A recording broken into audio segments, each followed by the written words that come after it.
मन घड़त और साजिशी खबरों के माहिर मीडिया फिरौन और उनका चैनल एक बार फिर एग्जैक्ट के खिलाफ सरगर्म हो चुके हैं। मीर इब्राहिम ने एग्जैक्ट के खिलाफ एक मन घड़त ब्लॉग लिखवाया। सही सुना आपने, गौर से सुनिएगा नाजरीन। मीर इब्राहिम ने एग्जैक्ट के खिलाफ एक मन घड़त ब्लॉग लिखवाया है जिसका मकसद है एग्जैक्ट के नाम को खराब करना और उनको परवान न करने देना, यानी एक खुली साजिश।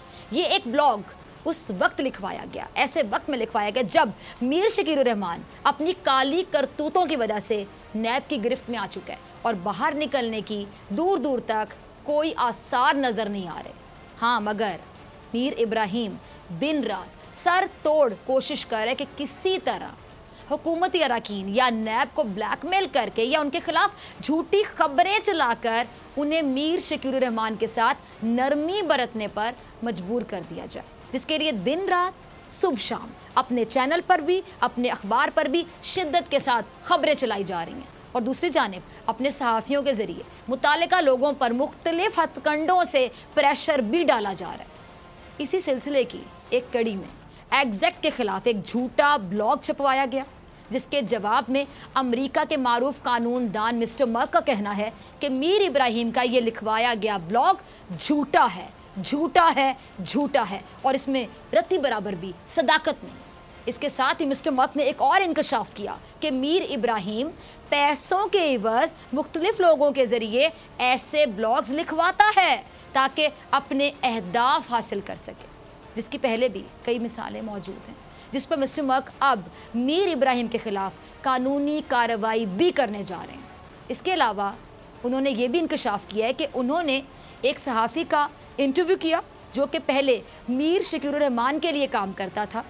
उसने एतराफ़ किया कि मीर इब्राहिम सियासी लोगों पर अपने चैनल के ज़रिए असर इस्तेमाल करके ज़ाती मुफादात हासिल करता था और इसके साथ ही रात 10 बजे का प्रोग्राम आज शाहज़ेब खानज़ादा के साथ खुसूसी तौर पर इसी काम के लिए इस्तेमाल किया जाता है कि मीर इब्राहिम के ज़ाती मामलात के लिए झूठी और मन घड़त खबरें चलाई जाएं और इसके ज़रिए पूरा प्रोपेगेंडा किया जाए, यानी साजिश, प्रोपेगेंडा।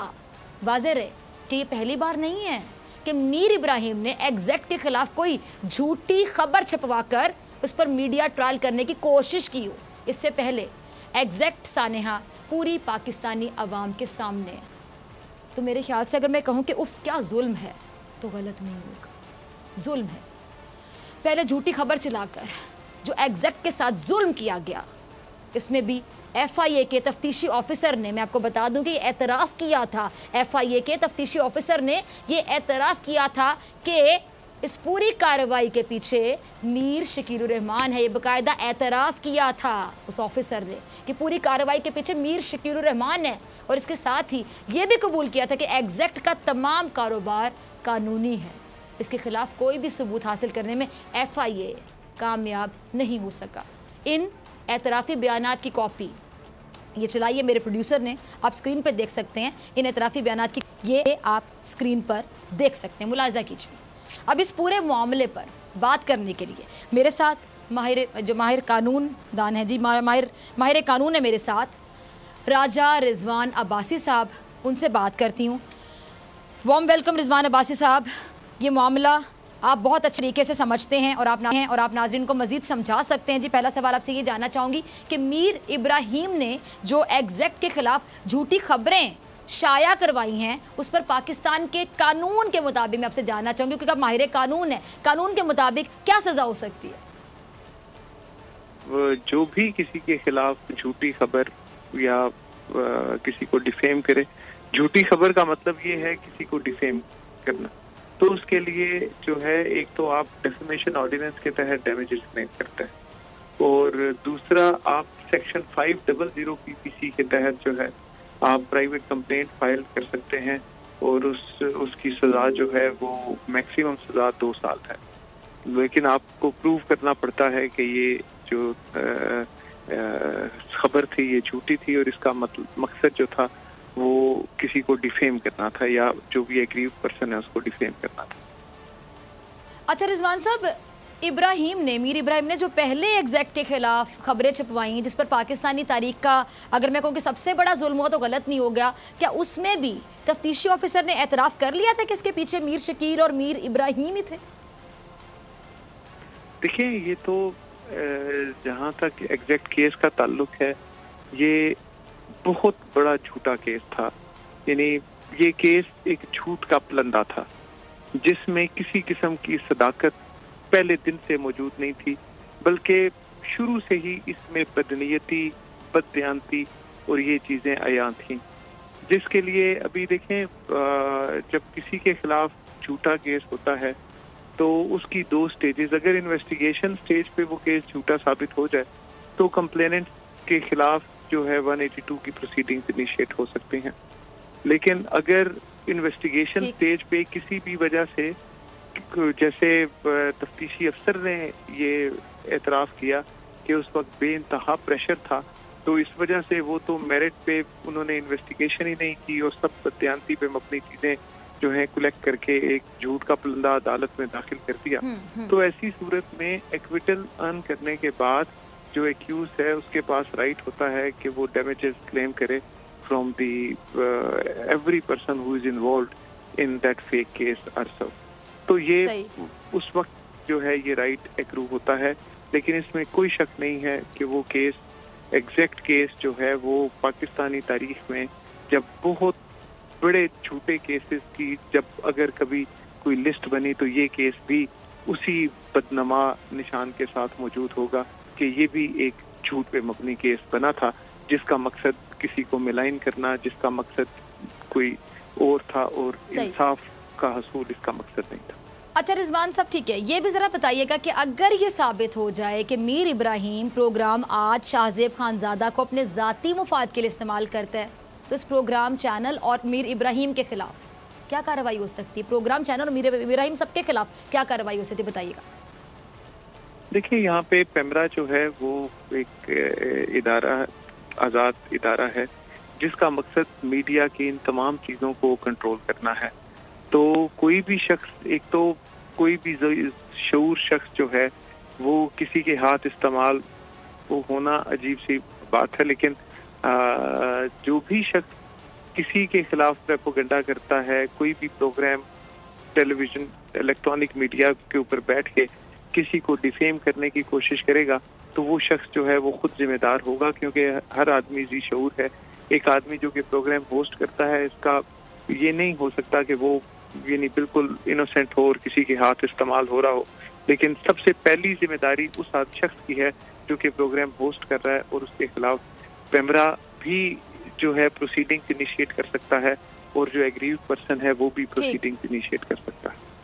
ठीक है रिजवान अब्बासी साहब, बहुत शुक्रिया। अब इस पर मजीद बात करने के लिए मेरे साथ मौजूद हैं बोल्ड न्यूज़ के एडिटर इन चीफ नज़ीर लगारी साहब। लगारी साहब, आपकी तरफ आ रही हूँ, ये ज़रा बताइएगा कि जी मीडिया फ़िरौन के बेटे और उसके बेटे की जानिब से एक बार फिर एग्जैक्ट के ख़िलाफ़ हम देख रहे हैं कि प्रोपेगेंडा शुरू कर दिया गया है। इस पर एक मारूफ कानूनदान मिस्टर मर्क ने कहा है कि मीर इब्राहिम शाहजेब खानज़ादा के प्रोग्राम को अपने ज़ाती एजेंडों के तहत इस्तेमाल करता है। इस पर आप क्या कहेंगे, बतौर सहाफ़ी भी क्या कहेंगे, ज़रा समझाइएगा, आपका तज्जिया क्या है?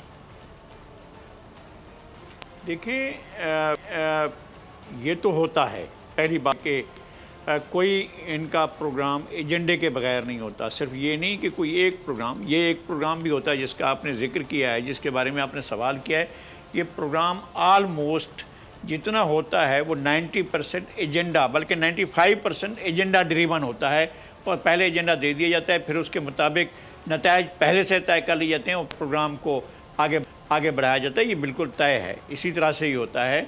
और इससे इन्होंने जो कुछ भी शुरू किया है सिलसिला फिर से, तो उसका मतलब भी यही है कि एक एजेंडा आगे बढ़ाया जाए, एक एजेंडा आगे चलाया जाए, और जो कुछ इन्होंने अपने अफ़ाल से, अपने आमाल से, अपने किरदार से पाकिस्तान की सोसाइटी को, पाकिस्तान के मीडिया को, पाकिस्तान के इदारों को, पाकिस्तान के सिक्योरिटी इदारों को, पाकिस्तान के इंसाफ के इदारों को, पाकिस्तान की पार्लियामेंट को, पाकिस्तान के सियासी इदारों को, पाकिस्तान की सियासी जमातों को, सबको इन्होंने जो है वो एक बदतरीन नेगेटिव इमेज के साथ पेश किया है। इनके नज़दीक हर चीज़ मनफी है। इन्होंने यही किया कि जो इदारे अपने हज़ारों मुलाजमीन का ख़ानदान का पेट पाल रहे थे, जो इदारे जो हैं बिल्कुल पाकिस्तान के कवानीन के मुताबिक काम कर रहे थे और एग्जैक्ट पाकिस्तान के कानून के मुताबिक काम कर रहा था, और उसको टारगेट किया, उसको निशाना बनाया और उसके हज़ारों मुलाजमीन के रोज़गार पर और इस तरह से मुतासरा अफराद की ख़ानदान के अफराद की तादाद लाखों में पहुँचती है। उन्होंने मुतासर किया, इसमें कोई शक नहीं है।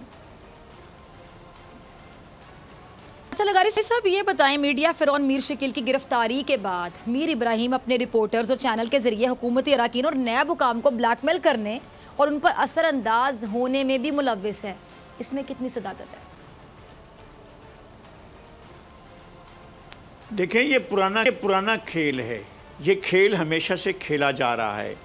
मैंने अर्ज़ किया ना कि जिस तरह से पाकिस्तान के इदारों को, पाकिस्तान के मीडिया हाउसेस को जिस तरह से इन्होंने तबाह करने की कोशिश की है, उससे नतीजे में पाकिस्तान पर असरात पड़े हैं। पाकिस्तान के अपने सलामती पर, खुद मुख्तारी पर इन्होंने क्वेश्चन खड़े किए हैं और ये इसी तरह से करते आए हैं। और इनका एक पूरे का पूरा ट्रैक रिकॉर्ड है। ये सिर्फ अपना मफाद देखते हैं और अपने मफाद के मुकाबले में मुल्क का मफाद, अवाम का चीज़ का, और उसके मुताबिक ही आगे बढ़ाते हैं। बहुत शुक्रिया लगारी साहब, आपने बिल्कुल कहा कि किस तरह मीर इब्राहिम, मीर शकील, इनका मीडिया ग्रुप किस तरह सिर्फ अपने मुफाद के लिए, अपने एजेंडे के लिए अवाम को, मुल्की इदारों को और मुल्की मुफाद के साथ खिलवाड़ कर। अब ये पूरी कहानी आपके सामने खुलकर आती है। 6 शहर, 6 टीम, 6 सेलिब्रिटी कैप्टन। सिर्फ 1-2 शहर नहीं, हमारे साथ खेलेगा पूरा Pakistan. Karachi knights, Lahore leopards, Islamabad eagles, Kashmir heroes, Quetta wolves, Peshawar hawks.